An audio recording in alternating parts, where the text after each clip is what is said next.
Let's go.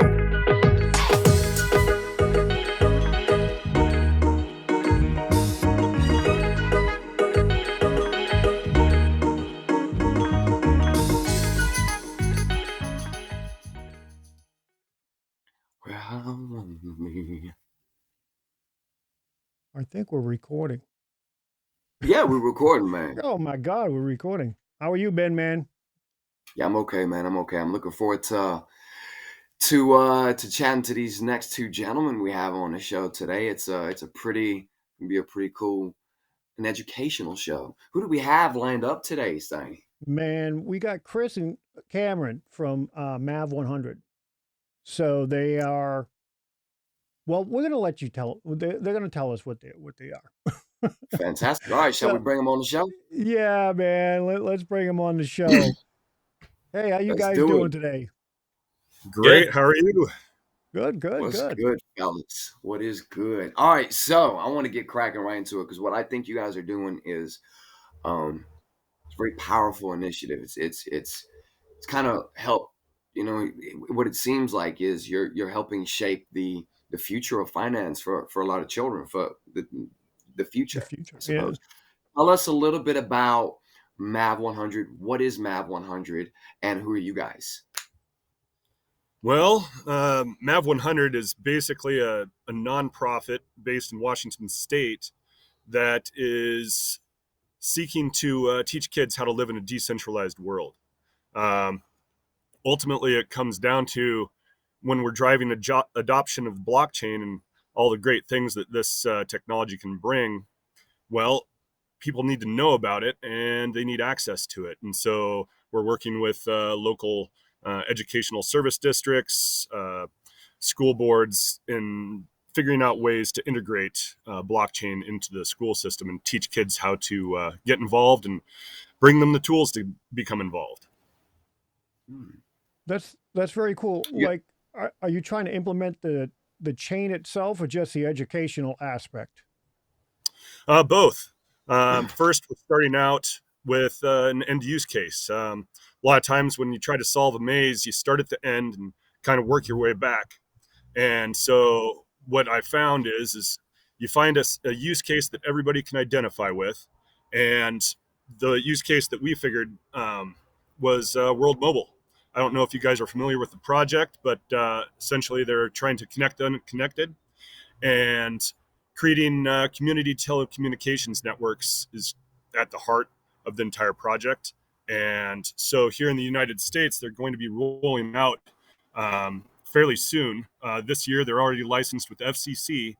And so when we started thinking about how we would take advantage of that here, it just became a no-brainer, because when you try to go out and find people that are going to use this network that you're going to build for them, well, students are the way. It's just you basically have an entire population that's trained to support student initiatives. And so if we take the equipment, we donate it to the schools, and then it's owned by ASB clubs within the schools, well, then now you're finding a way to support students to start out, support education, and the kids are going to grow up owning a piece of their own telecommunications network. So that's kind of where we started. So tell us a little bit about each of you. So what's your role in the company? What are you guys doing individually to kind of push this forward? I'll take this one over. Yeah. Cam has been kind of the brains behind putting this together, and he's really has just brought everything together. MAV100, for one, I don't know if anybody or if everybody knows what a MAV factor is, but it deals with the attack factor of any specific crypto coin. And so the bigger the MAV factor, the harder it is to really shut that coin down, if that makes sense. And so, with Bitcoin having a MAV factor of 3, Cardano's at like 30 right now. The idea being, with more SPOs, you will increase that MAV factor. And so it makes it harder for it to really be attacked from any kind of, outside influence. And so that's kind of where MAV100 came from as far as the name goes. As far as me, I hooked up with Cam. We've been working together in real life, building houses and doing that kind of thing. And he introduced me to the trading side of crypto, if you will. I was just watching crypto on the charts and wasn't necessarily working for me. And he says, no, check this out, and our first introduction obviously was the cornucopias, but that just kind of opened up a whole new world. And then when he brought up MAV100, I was like, dude, this is exactly what this space needs. What we need is education. What we need is, there's so much demonization that goes on in the crypto space that what we need is just education from a young, perspective on how to get the good and avoid the bad, and try to keep bad things from happening to good people. The best way to do that is education. And this, when you're starting right before those kids hit their real lives, now you're getting it into their heads how to operate, and not just go in blind and get blindsided or get, just wrecked. You just don't want them to get wrecked. How are the school systems? Are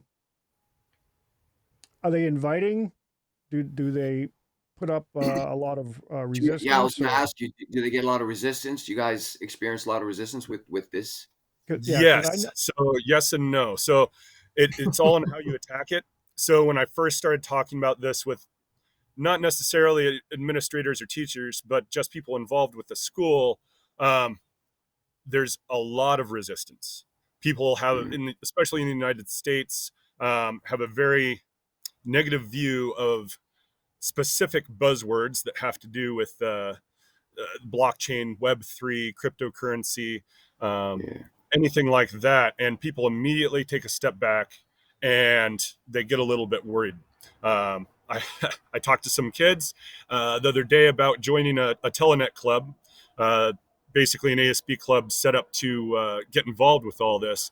And I said, yeah, we're going to have integrations with metaverses, a variety of other things. And they said metaverse. And they're like, we're not sure about that. And I was like, well, why not? And they're like, we don't want to get picked on.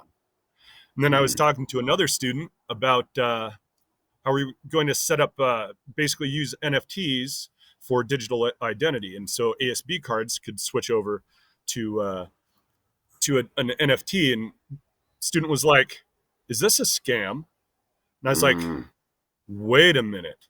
This is my own daughter asking me if this is a scam. So it's been ingrained in people in the United States that these things don't have value, are dangerous.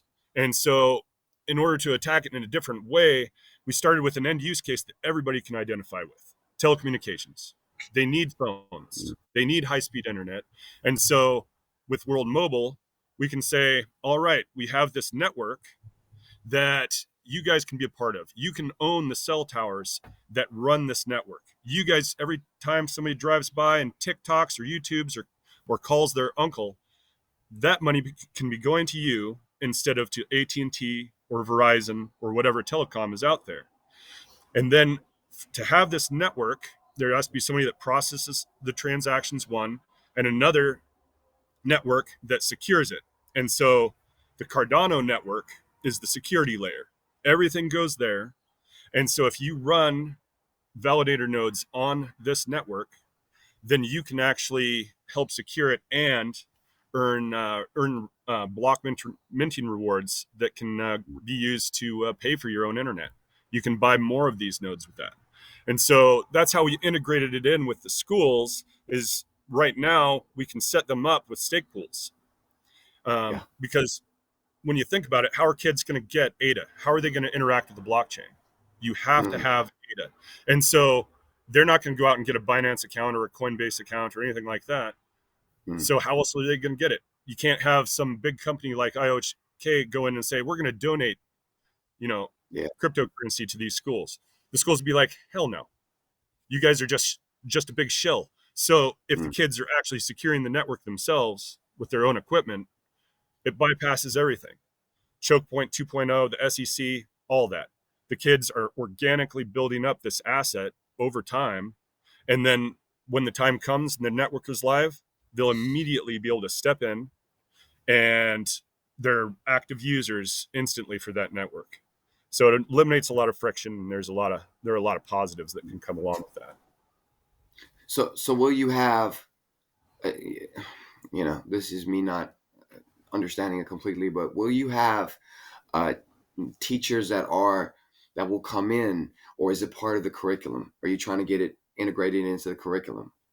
Well, here in the United States, so some of that will come over time. Think of it more as the Telenet clubs will educate on their own. So ASB clubs in the United States, they do a variety of things. You have Future Business Leaders of America, or you could have a chess club. So what we're trying to do is create Telenet clubs, so telecommunications networking. And so the students themselves will be involved with educating each other. So during lunch, the Telenet club will say, okay, we're going to have a meeting just like the chess club would. And they'll say, all right, we have these things. We're going to demonstrate a few of the different things that you can do with the blockchain. We'll have cornucopious racing games up on a big screen, and kids can play. And then if kids get interested, then they can say, all right, well, to interact with this, we can set you up with a wallet. This is how a seed phrase works. This is how you keep things secure. And so that's the initial integration, is students teaching students. Then it comes from a direction that everybody's more comfortable with. If I just go in there and start proselytizing Cardano and cryptocurrency and overthrowing the fiat system, it's just gonna, they'll kick me out of the school in a second. Yeah. So the kids, they understand it as something that helps them, and it helps the community. So, and we'll be kind of developing. I mean, the curriculum part is kind of coming on, and there's, we're basically taking suggestions from community as far as like, what on the blockchain would you like your kids to know? What kind of curriculum would you like them to be studying in general? And there will be, later there'll be an actual, like, well, let's learn about this. Let's learn about this. Let's learn about this. What's good? What's bad? What do you want to avoid? How do you read charts? How do you do this? Any of that kind of stuff is going to kind of probably filter its way into that curriculum. Then we can kind of, they'll be able to pick and choose what they want to learn, because it is a club. Now, let me sorry, go on, Steiny. One question here. Is this all integrated with tokenization? Do they have to learn cryptocurrency, or is it just the blockchain technology aspect of it that you're trying to push? Mostly, I'm assuming that stuff will come just naturally, obviously, but initially it is literally just how it works. Just on and ultimately what it comes down to is each school district is in charge of its own clubs. And so some school districts, they're only interested in the telecommunications aspect, setting up nodes, kids partnering with different businesses around the community to build this network and fill it out. They're not terribly interested in blockchain or anything like that. Over time, that will probably come. But some districts are like, that's pretty amazing. How does this work? Some of the administrators, they have experience with telecommunications, they have experience with networks, and they're like, so they want to know the nuts and bolts. And so in those districts, it happens a lot faster. So it'll be interesting to see. We're working with the North Central Education Service District. They basically provide and set up networks within the schools, internet, all the technology related stuff for like 29 school districts in the state. And then they're linked with another 295 school districts that fill out, 1.1 million students. And so the adoption opportunity here is pretty intense. It'll be Yeah, really interesting to see how this. I mean, just right now we have about 17,000 kids or so that are about to start earning ADA in their own stake pool. that's so Um, cool, man. in a year, when each one of those kids has 50 to 100 ADA sitting in a wallet, what do you think is going to happen to on-chain usage? Mm. It's going to be, daily active users is just going to ramp up, and that's just in this little valley that we have right here. And In what the fall, location are you in again? Wenatchee, Washington. It's right in the center of the state. About 2 hours away is Seattle Public Schools, and so in the fall we're going to be heading over there, and that's hundreds of thousands of kids. Right. That was Well, going to be my next question. they have a lot of tech What in Seattle too. Mm-hmm. Yeah, it's how enormous. do you what's your goal to kind of expand this, to take it into other states, and what's your kind of, I know that's, you're doing one step at a time, I get that, and what you're doing is fantastic for blockchain development and for the future of it, but what do you guys see for the future? Like how do you see yourselves getting to the next state over, and the next state and the next state, and Well, taking over the whole US? And that's I can- already happening. That's Yeah. already. I mean, we've basically what we're doing right here is a template. We're seeing if we can make it work here. We have kids earning ADA. We have kids with an end use case for that ADA, and then down in Alabama, we have somebody who's going to be setting up another chapter of MAV100. Freiler's interested down in Oregon. We have a couple up, let's see, at Mississippi, New York. So if we can get the template down here, then it just happens everywhere, just explosively. Yeah, my boy is 21 and just got engaged this last week and is moving down to Salt Lake City, and they have 1.3 million people down in Salt Lake City, and he's been super interested in engaging and engaging with this local schools down there. So it has really actually taken off faster than we thought it might. Everybody we were talking to is like, wow, this is a great idea. And so it's just kind of on fire. And Cam's got just a list of people that we've been talking, that we have interviews with or coming up with that are just really interested in what's going on. As I want to jump off from what Se7en said. Now, do you actually have physical templates that people work off from, like written or educational videos that on our educators website can follow? Yes, we actually have a student-made video that explains the whole project A to Z. It's a little long, it's 8.5 minutes, but it gives a pretty good synopsis of how it goes. The kids did a pretty good job. And then the website, MAV100.org, gives some pretty good details. We have material for flyers for kids this summer. They have student jobs. They're running stake pools, and they're heading out to talk to different members of the community to help build this network that's all going to be interlinked. And so we have flyers, we have sign-up sheets, trying to get people to onboard onto the World Mobile Whitelist. So yeah, we have a lot of material that we could pump out there. Just need people to get interested and start delegating to these student pools. The more ADA they have, I mean, you think about it, you could make a little bit more, get some tokens from one project or another in ISPOs. But would that pump your bags more, or would it be better to, increase the daily active users by, 3 or 4 fold by including all these kids? So delegating to MAV100 pools, 100% of the ADA goes towards just distributed to all these kids. And then they have the power to start including the rest of the community. You think about every single business partner, church, parent that gets involved and puts up an Airinode in the community. Well, they're all earning Cardano native tokens themselves. So we'll have hundreds of people out there and thousands of students all just getting involved, all ready to use this blockchain. So it would be pretty incredible if we could start minting blocks for these kids. So is this totally nonprofit, or how Profit. is this? Negative profit. Negative profit? Right now we're just that's funding my ourselves. My ADA, I did pretty well the last year.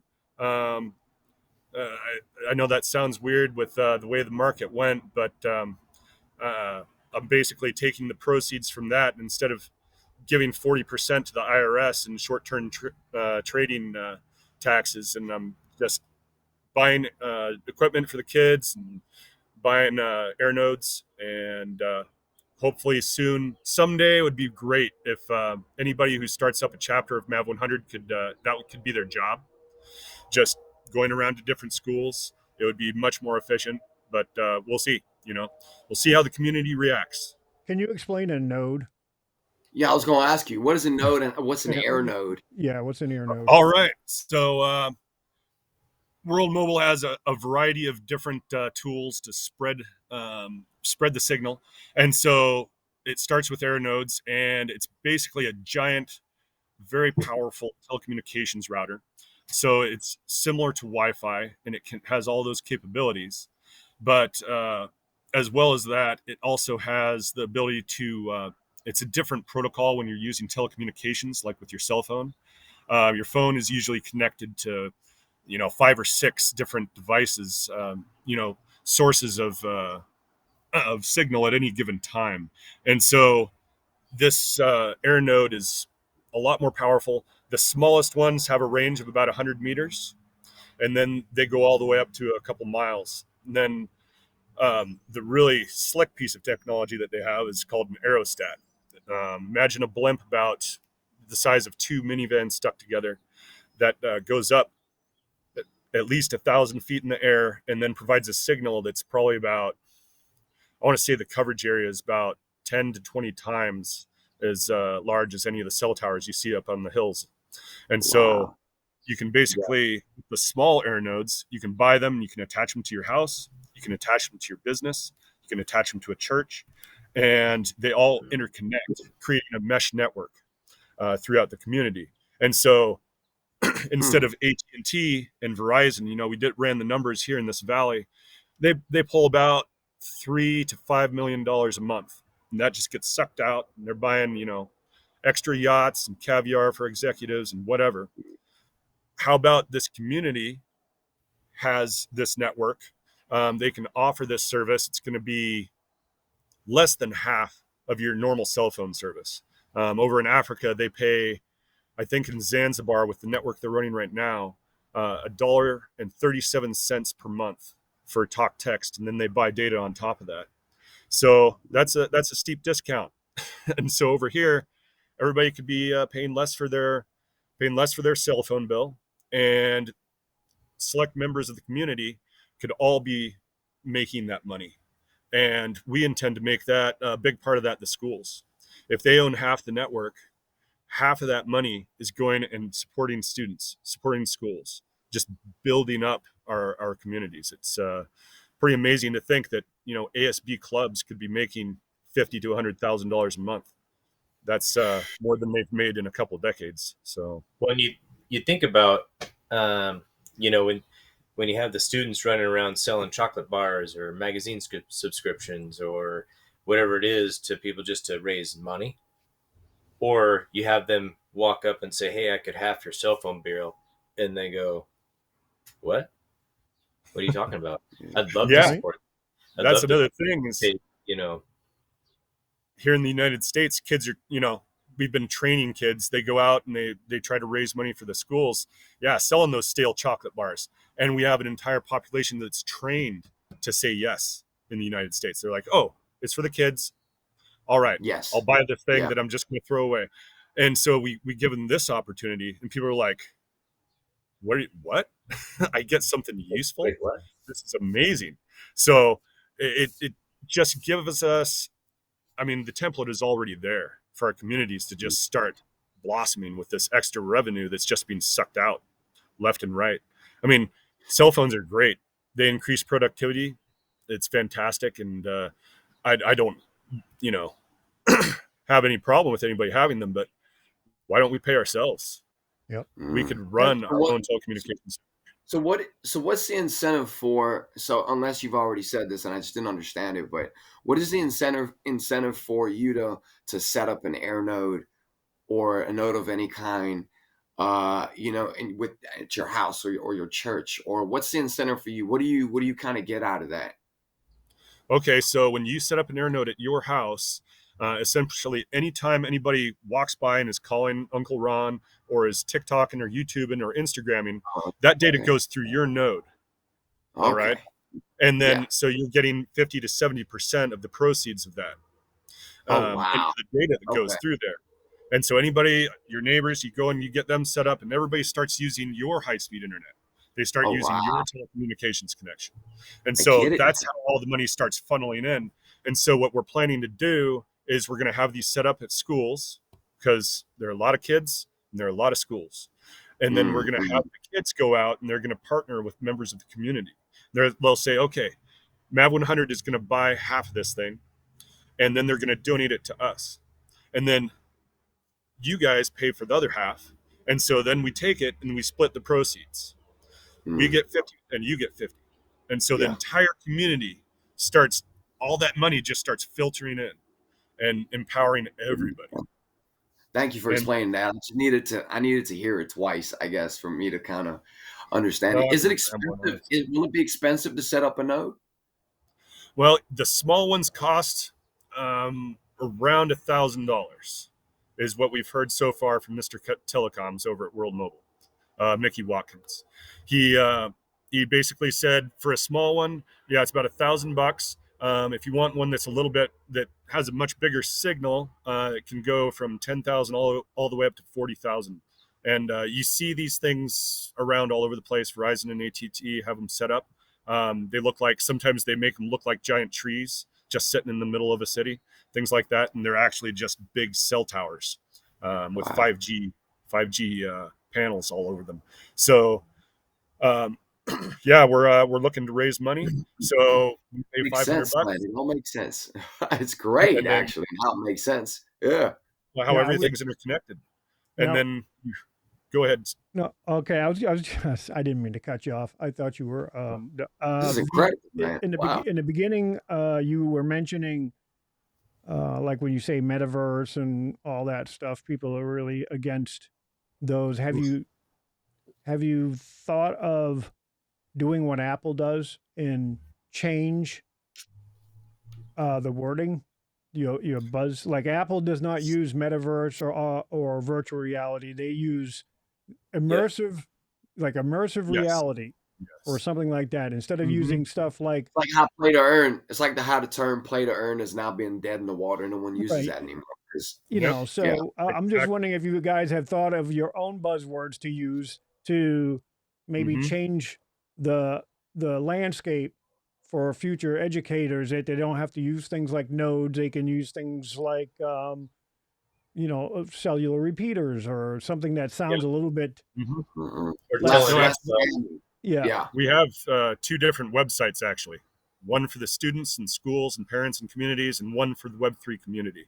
I learned that, yeah, that lesson was an early one.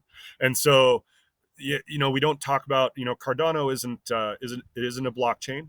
It's a security network, is how we're basically explaining it to people. And when they understand what it does, then when they start hearing about some of the other buzzwords that are applied to it, they don't care anymore. It's fantastic how once they understand it, their brain takes in the information. They don't have that immediate bad taste in their mouth that has been, instilled through media and Oh, yeah. other ways. And so, and then they're just like, oh, it just secures the network, and it's one of the top 5 most secure networks in the world, and it's easy to understand why. Then they're okay with it. Students, schools, parents, teachers, they all turn on when we like we use virtual spaces for the metaverse. That was one of the things is we're donating some of the custom domes for cornucopias. And so with that, we started with metaverse, but now it's just virtual spaces. We're going to be setting up alliance campuses online in some of these custom domes. And so students from different schools that are working together to set up their own networks, they're going to have a common place where they can go and they can talk about it. They can arrange how they're going to get things set up, and they can also have fun. They can have their own PvP battles, in their own school. All kinds of things can happen there. Student races, other different ways of getting interest in their clubs and things. So yeah, We did just actually, using new. All right. Well, we did actually play with the idea of building each school in a dome. oh, Like nice. having the kids build out their own school so they could get into the dome and actually walk around their own school and do their own thing. Okay. We're not necessarily sure if that's a viable idea because they're big. Some of those schools are pretty big. We've walked off a few of the schools and it takes a pretty big dome to do it. And maybe a collab with Cornucopias in the future, to kind of build something like that. But how cool would it be to be able to just walk into your own school? And so then we kind of tailored it a little bit down to like maybe it's a main school where you've got your different classrooms and they can maybe even pick curriculum that they want to learn. The Hogwarts of Cardano, the Hogwarts. Exactly. Yeah, there you go. That'd be amazing. Cool. Yeah. And we've thought about it all. Yeah, there's so many ideas there. Just communal tutors, just having people come in, ASB clubs from different places. They say, okay, we have some people that are really interested in helping out. We all pitch in, and suddenly we have online support for students across the world 24/7 for a variety of things, a variety of subjects. So it's a great way. Well, I mean, we all know you guys are heavily involved with the metaverse. And so there are a lot of different powerful applications that we could bring and help students with. That's just quick question. This whole SEC situation, right, with old GG himself, how does that affect you? Obviously, we don't know anything yet. We don't know I've not been keeping up to date with it. Maybe last couple of days, I've not seen anything come out. But how does that make you feel, being in Cardano and the SEC calling the ADA security and blah, blah, blah? How does that make you guys feel? Excited. Exactly. Yeah. It's perfect timing. Perfect timing. I mean, you think about it, it has had a very negative impact on the price. And it couldn't come at a better time when we're trying to onboard thousands of students and community members to the blockchain. Now instead of a bunch of speculators around the world sitting on bags and waiting for other people to pump it for them, all of our friends, family, they can get in at a better price. We have kids going around. We're starting a little movement called Every 8 Accounts, and the kids go out and they say, you don't have to, give us money for school anymore. You just have to delegate to our stake pool, right? And then so you keep this asset, it sits in your wallet. You'll be able to use it at the farmers markets around here. Dan's Food Market is interested in having ADA Pay. It'll be yours, but it helps us secure a network. We're providing a service for millions of people around the world. And so by delegating, there you go. And as far as Choke Point 2.0, this is how we beat it. It's through block rewards on the chain. If you own your own equipment, so we take this equipment, be it a microcomputer, a Raspberry Pi or whatever, donate it to this ASB club. Now this club owns it, and then they can run a validator node and they're organically earning ADA. It isn't a security at that point. They don't have to go to Coinbase. They don't have to go to some centralized exchange. It just becomes a thing that just starts growing in a community. And so, Choke Point 2.0, bring it. Drop that price. Drop it, because in a year when a million people have this, right? When a million students around this country have ADA in the wallet waiting for them, and their parents know about it, there's nothing that they can do to stop it. The usage of this network is what gives it value. Yeah. It's not how many people sit and hodl it. It's how many people are using in the network. And so in a year, let's do it. Let's get a million kids using this blockchain. Oh yeah, man. Yeah, that and you think every single SPO that gets started helps with that MAV factor. It helps with that security factor of Cardano. The more the higher that MAV factor we have, the higher the security is, the harder it is to shut down in general. Now it's a global entity, it's not a US thing. Right. You know what I mean? They can't just say you can't operate. Oh yes, we can. I can give you data for whatever you want to send me, and there's nothing you can do to stop it because there's no way you can get into my wallet without my seed phrase. I mean, it is what it is.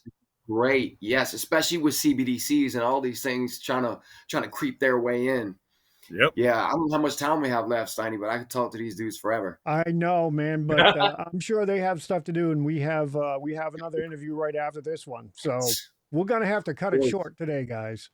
But we can come back. Yeah, we can come back and give you guys an update. You know, we're going to have graphics that show the network building, and it's just going to get more and more exciting. Yeah, let's do a whole. We can do a whole hour show on it and run some presentations or whatever you want. To learn. So yeah, I need things told to me 3 times for me to get it. Yeah, absolutely, because I'm very interested in this. So definitely, let's have you guys back on soon. Thank you. All right. And we can go have a presentation. You be good. You guys can sit in the green room for a minute, and we'll get right back to you. All right. Okay, guys. Thank you very much. Later. That was awesome. That was cool. Yeah, it was cool, man. That was cool. Learned a whole bunch of stuff. And I think I'm actually going to rewatch this. So I'm definitely certain there was a few things that I missed out and I didn't quite get. So I'm going to rewatch it. And I want to go watch that 8.5 minute video of the students that the students made. So maybe we can put some links down in the description as you always do so beautifully, We will Steiny. put all the links in the description for all their information. Good fellas. Man, see, they're thinking about the future, and that's what I like. It's not just about now. Now is important, but also the future, and it's so powerful what they're doing, man. I'm excited. Putting the power back in the hands of the people. It's a lot different from when I was in school. When I was in school, it was like learn how to make butter. There was dinosaurs running outside, and you had to. There was no dinosaurs per se, but there were horses and buggies. Yeah. I grew up Amish. No, I didn't. All right. Cool. Okay, all right. Well, that's it, folks. Remember, thank you very much for coming by. Do not talk during the outro. Do not talk during the outro. You're always saying stuff, and you're always messing it up. I don't care. Right, man. Let's go. We'll talk to you later. Kick it. Oh, man. You got to keep it going. You're supposed to run it out on that, Steiny. Come on. Okay. It's all gone now.